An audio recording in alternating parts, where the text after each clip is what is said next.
You've seen cities like this in sci-fi movies like Blade Runner, but are they really real? They are here in Chongqing, and this is China 2.0. And yes, we're gonna use Chongqing as the backdrop, but the point of this is to show you how the Chinese people are living in the future, let's say 2050. So from the cashless apps using QR codes to the completely vertical living where you don't even need to leave your building, we're gonna show you all the things that China has going on in 2025. We're reporting from the Jiefeng Bay pedestrian street. Lots of action. We are on a Friday night, and maybe it's still early, but it's not as busy as you would think. The city is very spacious. Yeah. So many lights. It's beautiful here. Yeah. So Chongqing is massive. This is a city that you might have never heard about, but actually has 30 million people, making it bigger than a lot of the other cities. But it's not exactly that. It's called a direct administered municipality. So it's actually a big area. It's taking up almost the size of Austria, but it's called a city and it takes over that whole space. Yes, so some farmland. consider it more like a county or a region, like a province actually, than a city. I mean, it's become a tier 1 city like Shanghai and Beijing, alongside Chengdu. So it's a really popular place that people are moving to for opportunities. It's exploding with growth. So Chongqing basically defies every urban convention that's already out there, and it might really be the key for how to maximize space in an urban area. The main part of the city is nestled among the Yangtze and the Jialing rivers, and its streets are actually stacked. So one building's ground floor might be the 10th floor of another, depending on the entrance side.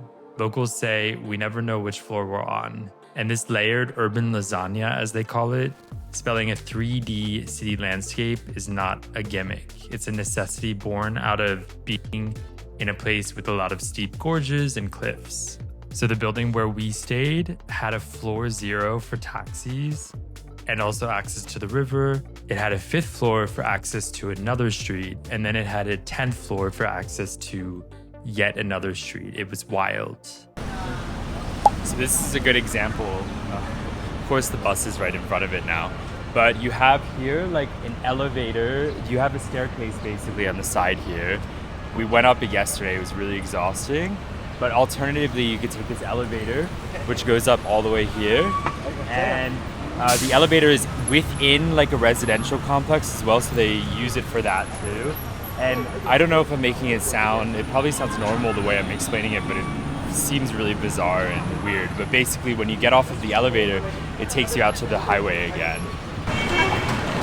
And the elevator is only 1 yuan. Very cheap. Which is worth it. Which is worth it. 1 yuan. I need something sweet now. In the elevator. We're in the elevator. It's very wooden. It's actually nicknamed the 8D Magic City due to its unique multi-layered urban design that blends seamlessly with its mountainous terrain. All right, so here we are at Liziba Station, which is a monorail slicing through a residential tower. It's entirely engineered to maximize space without disruption. It's pretty surreal, and yet it's everyday life here. We're waiting for it. And apparently it's really popular. The big question is, how did this get so popular? And the other question is, which came first, the metro or the building? Yeah, I got the answer. Actually, it's from, I think like the old structure is from 2005. And actually the project was done like this, I mean, with the metro line that was supposed to go inside the building. So they were built at the same time. Okay. Didn't know that. And we wait.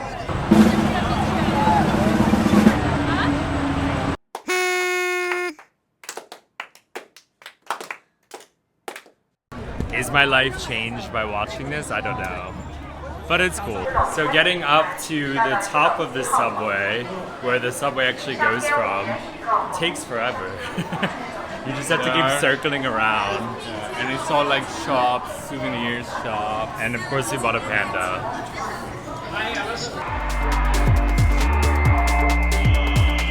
Actually, I was reading that the old building is soundproof. so the residents don't really hear the noise. Maybe. So let's step away from Chongqing for the moment and look at something that's been implemented throughout all of China. So China has essentially gone cashless. One thing where Chinese are truly ahead of the world is when it comes to payments. Every vendor has or generates a QR code, and payment is done via WeChat Pay or Alipay. You have a subway gate, it has a QR code, taxis, even when buying a sausage in a national park, you have a QR code to scan.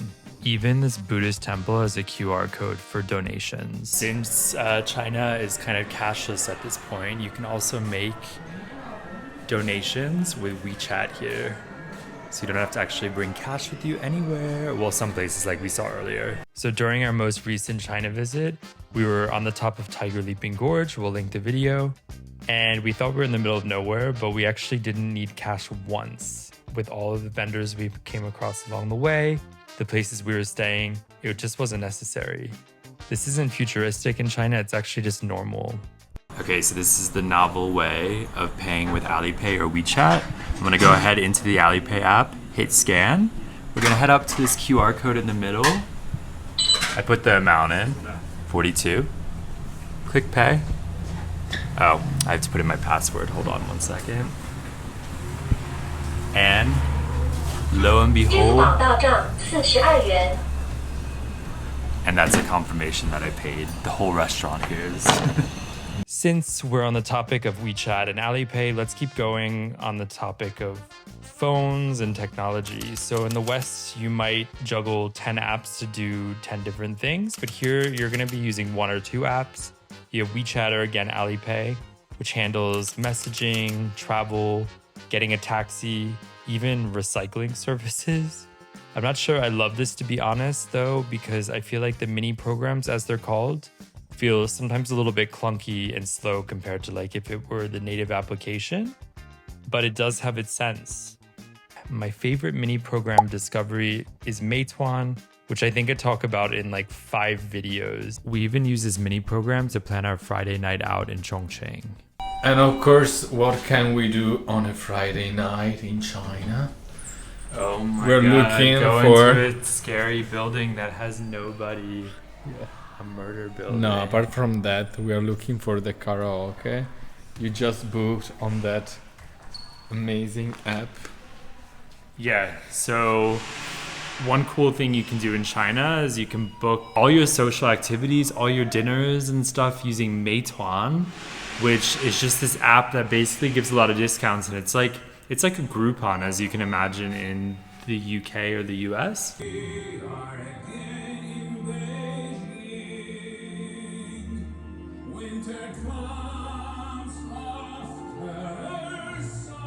So let's keep on talking about China as a whole and how the time it takes to get from place to place in the country just keeps getting slashed and slashed and slashed. When I was traveling 10 years ago and I was in Yunnan province, which is where we went for about 20 days on our recent China trip, I'll link the playlist above. Long distance trips usually meant slow overnight trains, which is still better than a lot of trains in the US, for example. But now entire provinces vanish behind you in hours via high-speed rail. And actually behind the scenes, currently China's testing a Maglev, which reaches 620 kilometers per hour in vacuum-like tubes. So this is technology that's promising to be faster than jet travel. And on that topic of infrastructure, let's quickly go over electricity.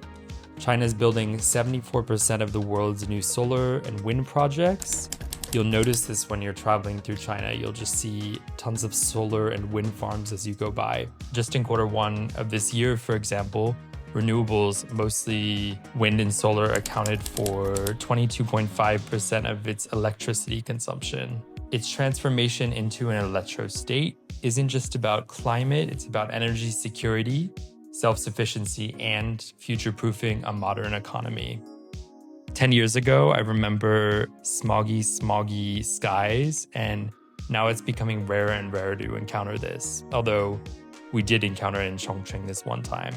Thanks to China's energy revolution, the lights of Chongqing never dim. like this area with all these neon lights is so over the top, cyberpunk. Really feel like we're in a sci-fi movie. Yeah, and I don't know, everything seems so, I don't know, 2.0. Yeah. Like so modern, you see all the lights are quite new. All right, let's zoom back into Chongqing again, looking to it as an example of how megacities operate in China. Chongqing is a megacity in every sense. It has over 30 million people calling it home, and its urban planning reflects that scale. You have stacked density, vertical neighborhoods, and mixed-use towers, as we've already mentioned, that function almost like living machines. There's a lot of climb up the stairs, climb down the stairs in this city. Yeah. So if you grow old here, you'll probably be fit. And you definitely cannot trust Google Maps here, because I don't think that they take into account like the stairs and stuff. Try to use a local app like A-Maps or something like that, which gives a more accurate depiction and tells you where there's stairs and stuff. Let's take a look at Raffles City, for example. So we are at the Raffles City, which is a complex of, how many? 1, 2, 3, 4, 5, 6. I can count. I think it's 6. 6 skyscrapers, but it's almost like there are 7 because you have like this horizontal skyscraper, which is a skywalk and on top of all them. Of them together. Yes, and we saw it from the cruise on the Yangtze River, which by the way is the second biggest river in China, and yeah, it looks kinda like a shield. And have you noticed that? Peninsula, yeah. Right, shielding the peninsula, which is like the heart of Chongqing. So yeah, it's really cool here. And yeah, I guess there are like, I don't know, offices, maybe also like a mall inside. And we are right under the skywalk now. Wow, it's huge.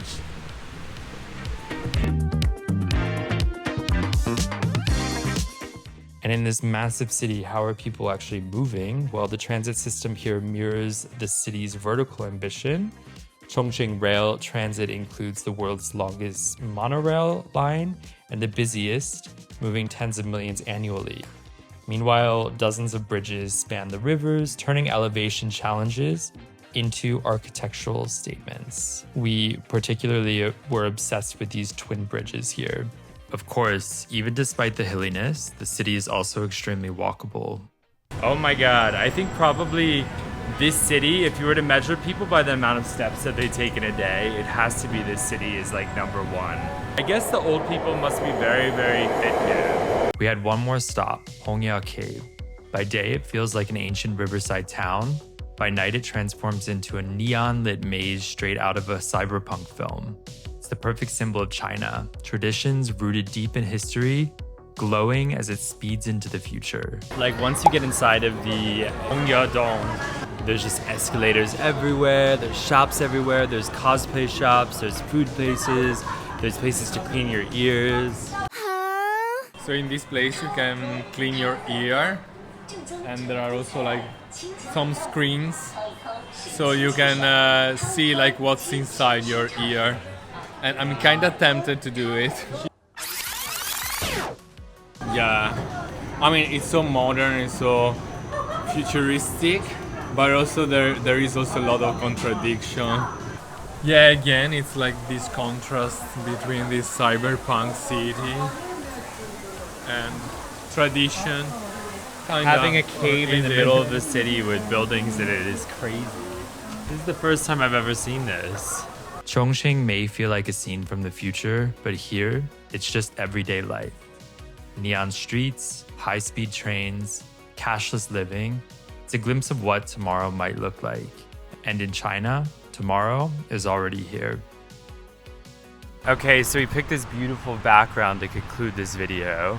Before going to the hot spring, because we need some relax after this month in China where we vlogged every day. Yeah. And yeah, it was a lot of planning and yeah, effort to make it work, but I think we did it well. Yeah, for now, we're signing out of the vlogging in Yeah. China. So thank you, and we'll see you back in Europe, or we'll see you on some of the next China videos. Please subscribe.